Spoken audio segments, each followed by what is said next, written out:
से भव्य और विशाल सूर्य मंदिर बनवाया गया था। तुम कलिंग की पहचान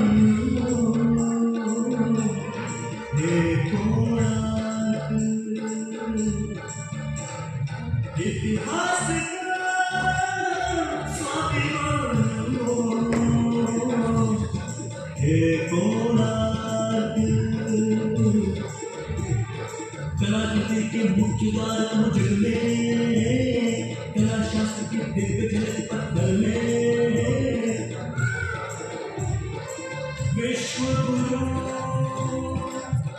भारत के गौरव, आज दया के पात्र हो क्यों। कोणार्क कोणार्क कोणार्क कोणार्क। सैकड़ों साल पहले की बात है। पुरातात्विक दस्तावेज के तौर पर संग्रहित पुस्तक मादला पांजी और बारह चकड़ा में उल्लेख है कि 13वीं सदी में गंगवंश के राजा लांगुला नरसिंहदेव ने इस सूर्य मंदिर का निर्माण करवाया था। नरसिंहदेव युद्ध में बड़े प्रवीण और शक्तिशाली थे और मात्र 18 साल की उम्र में वे अपने पिता राजा अनंग भीम देव की विशाल सेना के प्रधान सेनापति नियुक्त कर दिए गए थे।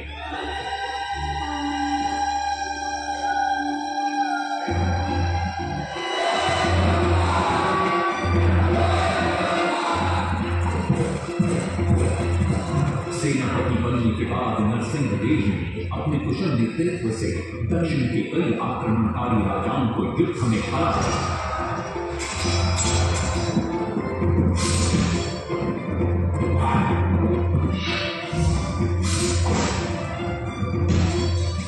और उनके राजकोष पर कब्जा कर लिया।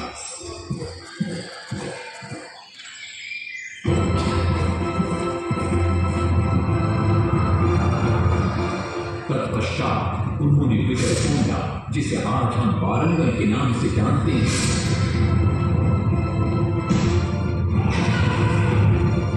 कि काकतीय वंश के राजा गणपति को परास्त किया। और उनके राजकोष पर भी कब्जा कर लिया। 3 वर्षों तक निरंतर युद्ध के पश्चात जब वे बहुत सारी धन संपदा लेकर कलिंग लौटे तो राजमहल में उनका भव्य स्वागत हुआ।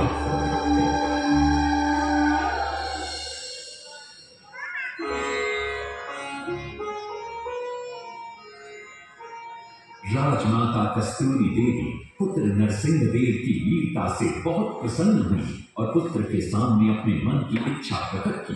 कहा, तुम्हारे पिता ने शंख क्षेत्र पुरी में भगवान जगन्नाथ का भव्य मंदिर बनवाया है। मैं चाहती हूँ कि तुम पद्म क्षेत्र कोणार्क में उससे भी भव्य और विशाल सूर्य मंदिर बनवाओ। किंतु नरसिंहदेव माता से प्रति प्रश्न करते हैं, सूर्य मंदिर ही क्यों, और वो भी कोणार्क में? तब राजमाता कस्तूरी देवी बतलाती है, द्वापर युग में भगवान श्री कृष्ण के पुत्र सांब बड़े ही सुंदर और सुकुमार थे। वो नारद मुनि को चिढ़ाया करते थे। एक दिन नारद मुनि ने सांब को सबक सिखाने की योजना बनाई और उन्होंने सांब की सुंदरता की प्रशंसा कर उन्हें गोपियों के साथ जल क्रीड़ा करने को उकसाया। वहीं दूसरी तरफ भगवान श्री कृष्ण को जाकर कह दिया कि सांब अपनी मां समान गोपियों के साथ जल क्रीड़ा कर रहा है। श्री कृष्ण इस बात से बहुत क्रोधित हो जाते हैं और वे सांब को श्राप दे देते हैं, जिस सुंदरता का तुम्हें अभिमान है वो तत्क्षण नष्ट हो जाए। सांब को कोढ़ हो जाता है। जब सांब राजमहल लौटते हैं और मां जाम्बदेवी को ये पता चलता है कि पिता श्री कृष्ण के श्राप की वजह से सांब की ये अवस्था हुई, तो सारी रानियां क्रोधित हो जाती हैं। नारद जी को बुलाया जाता है। वे रोग मुक्ति का उपाय बतलाते हैं। वे कहते हैं, सूर्य की पहली किरण ऊर्ध्व देश के एक कोण पर पड़ती है जिसका नाम कोणार्क है। सांब को वहीं जाकर सूर्य की आराधना करनी होगी।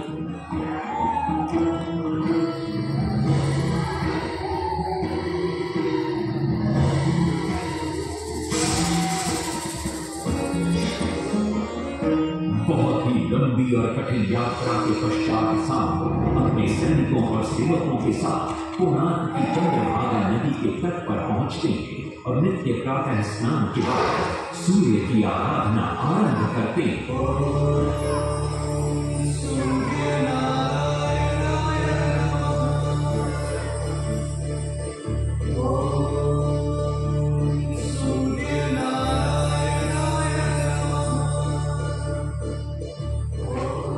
अन्न जल त्याग कर 12 साल की कठिन तपस्या के बाद सूर्य देव प्रसन्न होकर प्रकट होते और सांब को रोग मुक्त होने का वरदान देते।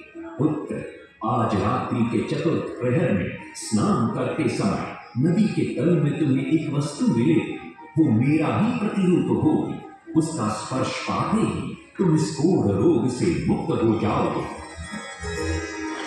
स्नान के पश्चात सांब जब नदी से बाहर आते हैं तो वो रोग मुक्त हो चुके होते हैं। उनके हाथ में एक छोटा सा पत्थर है। उनके सुंदर और सुकुमार शरीर को देखकर सारे अनुचर और सिपाही प्रसन्न होते हैं।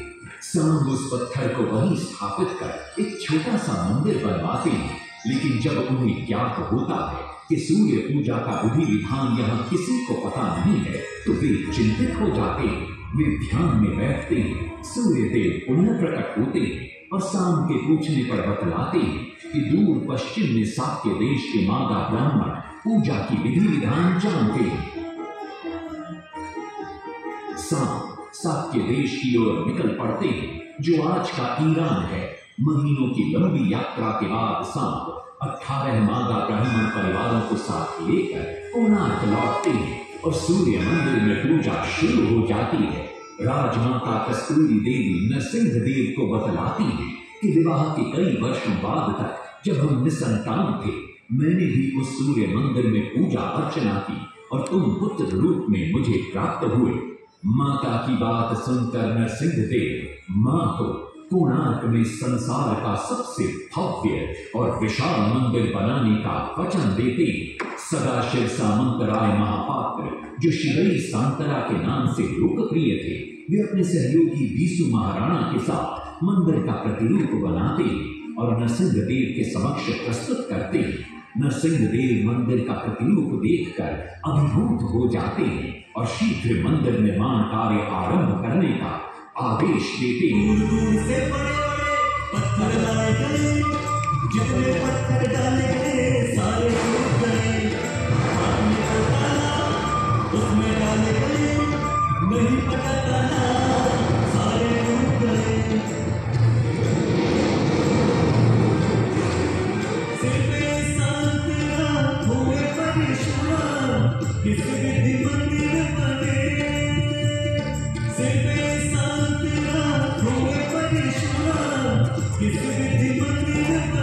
एक दिन वे चिंतामग्न कोणार्क लौट रहे थे, तभी उन्हें प्यास महसूस हुई। उन्हें पास ही में एक कुटिया दिखाई पड़ती है, जहाँ एक बूढ़ी औरत से उनकी भेंट होती है। शिवई सांतरा पानी मांगते हैं। बूढ़ी औरत पानी के साथ गरम गरम भोजन भी लेकर आती है। वे थाली के बीच में हाथ डालते हैं, जिससे उनका हाथ जल जाता है। तब वो बूढ़ी औरत मुस्कुराकर कहती है, तुम तो शिवई सांतरा की तरह बीच से भोजन उठाकर खा रहे हो। ये सुनकर शिवई सांतरा को अपनी भूल का एहसास होता है। माता रामचंद्र ने उपाय सुझाया, समझे शिवई सांतरा।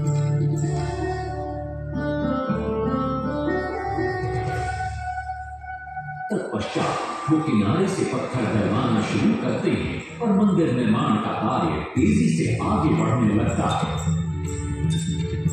1200 शिल्पियों ने 12 वर्ष मंदिर बनाया। घोड़े साथ सजा धन रथ में समय चलत बताया।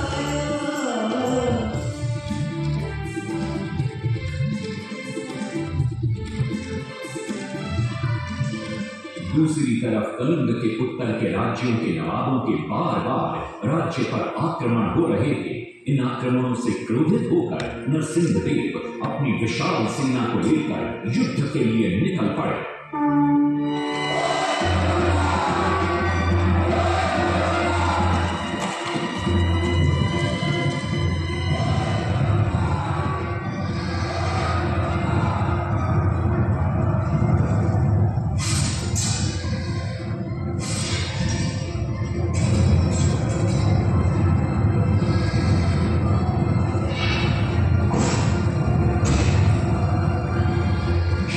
शक्तिशाली गौड़ बंग के नवाबों को भी युद्ध में परास्त कर दिया और उनसे प्राप्त सारा धन अपने कब्जे में लेकर सूर्य मंदिर के निर्माण कार्य में लगा दिया।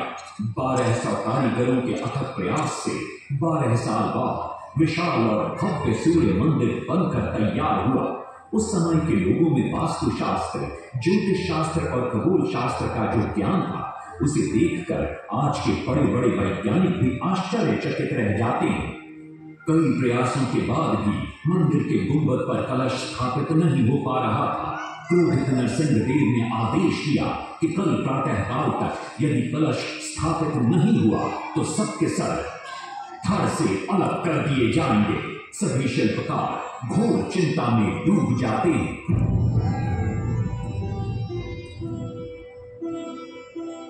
दूसरी तरफ मुख्य शिल्पकार बीसू महाराणा का 12 साल का बेटा धर्मपद सूर्य मंदिर के प्रतिरूप पर कलश बिठाकर प्रसन्न होता है और मां के सामने अपने पिता से मिलने की इच्छा व्यक्त करता है। मां अपने बागीचे के बेल पोटली में बांध कर देती है और कहती है, अपने कुत्ते बलिया को साथ लेकर कोणार्क जा। बलिया अपने मालिक को पहचान लेता है और बीसू महाराणा से लिपट जाता है। धर्मपद अपने पिता को प्रणाम करता है और अपना परिचय देता है। सबको चिंता में देखकर वो अपने पिता से इसका कारण पूछता है। कारण जानकर धर्मपद कहता है, अगर आप आज्ञा दें तो मैं मंदिर के गुंबद पर कलश स्थापित कर सकता हूं। शिवेर सांतरा धर्मपद को अनुमति दे देती।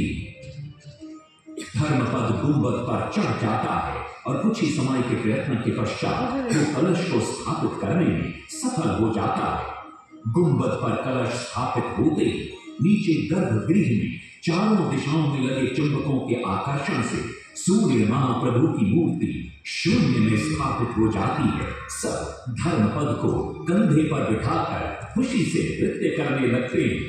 तभी कुछ कारीगर इसका विरोध करते हुए कहते हैं, अगर सुबह राजा को ये पता लग गया कि इस बच्चे ने कलश को स्थापित किया है तो किसी का बचना संभव नहीं है, इसलिए धर्मपद को मरना होगा।